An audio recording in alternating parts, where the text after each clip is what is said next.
and welcome back to my kitchen. A couple of months ago I was sent a recipe for Meatball Wellingtons that look absolutely scrumptious. So that's what we're going to be making today. The ingredients we're going to need are 1 pound of ground beef, a half of a cup of finely minced onions, 3 cloves of finely minced garlic. As an optional ingredient, I'm going to be adding in 6 ounces of finely minced mushrooms that I've gone ahead and sweated down. You also need a half of a cup of breadcrumbs and a fourth of a cup of parsley. 1 egg for our meatballs, and then another egg as an egg wash on top.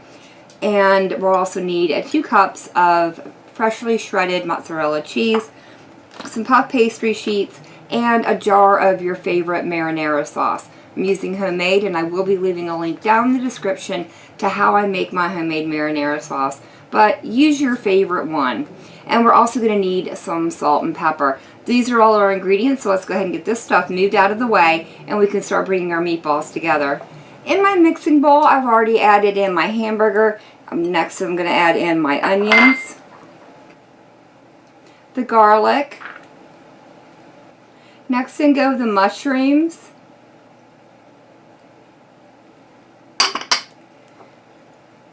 the parsley, and the dried breadcrumbs. I'm going to crack in 1 of my eggs. And now I want to season it with a good pinch of salt and a little bit of black pepper. Those are all the ingredients going into our meatballs. So now all we need to do is get them all combined. And I don't know any better way to do it other than with my hands, so that's exactly what I'm going to do. Once you have everything combined, you can start rolling these out into roughly 1.5 inch size meatballs, and then placing them over on a sheet tray that's been lined with parchment paper. Now that I have all of our little meatballs rolled out, I'm going to be popping this over into the oven under the broiler setting for about 7 to 10 minutes. If your oven doesn't have that feature, put it on 400 degrees and allow them to cook for about 10 to 15 minutes. Alright guys, I'll see you once these are out of the oven and cooled down. While the meatballs were in the oven, I went ahead and cut my puff pastry sheets into 4 by 4 inch squares. And now that my meatballs are cooled, we can go ahead and start stuffing them by adding in a heaping tablespoon of our mozzarella cheese right into the center and topping it with 1 of our meatballs. And the way I like to fold these is by bringing my 4 corners up together and pinching them as I go. And as you can see, they sort of form 4 more little corners, so I go ahead and bring those up as well. And with that last one tucked, I like to pick it up and go in and pinch it off to make sure it's sealed really well. We want to try and keep all that cheese incorporated inside or encased inside of our little puff pastry shell here. I do like to press it down on the counter a little bit, give it a little bit of a shape and a press to help seal that. And once you're satisfied that it's well sealed, go ahead and place it back over onto a parchment lined cookie sheet. I'll show you one more time how I put these meatballs together, starting with our little scoop of mozzarella cheese there in the center, followed by our little meatball, and then bring up your corner pieces and pinch them together. And then pinch down the side seams and bring those corners up, being sure to pinch them all together once you've got them all met in the middle there on the bottom.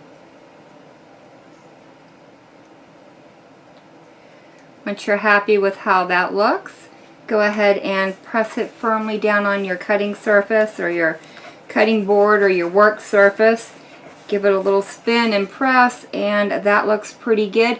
So it's going to join its brothers over on the cookie sheet, and I'm going to get this last one put together. So in my bowl here, I've got my egg that I've lightly beaten up along with about a half a teaspoon of water. This is going to become our egg wash that I'm going to brush across the top of our little Meatball Wellingtons. Once you get all of your little meatballs coated in the egg wash, go ahead and pop these back into the oven on 400 degrees for 25 minutes. Now while I've got these baking, I'm going to go ahead and start gently warming up my marinara sauce. So I'll see you once this is all plated up and ready to try. The meatballs are out of the oven and I did allow it to cool for just a few minutes. Placed it on top of a little bit of our marinara sauce and sprinkled over a little bit of freshly grated Parmesan cheese. I cannot wait to dive in here. They smell absolutely incredible. The outer shell is so nice and crispy sounding. Oh wow. We've got some nice ooey gooey cheese going on inside there. Oh, look at that. That looks so good, y'all. I can't wait to try this. The meatballs have a really good flavor to them and they stayed nice and moist tucked inside that puff pastry shell. I really like the addition of the mozzarella cheese. Overall, this is a fantabulous dish and I'll definitely be making it again. The one downside to the recipe is it doesn't tell you exactly how many sheets of puff pastry crust you're going to need. So I've ended up with way more meatballs than what I actually had puff pastry for.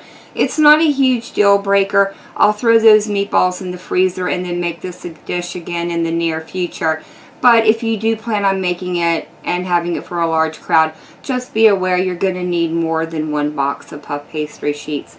But overall, other than the addition of the mushrooms, I really wouldn't change anything else about the dish.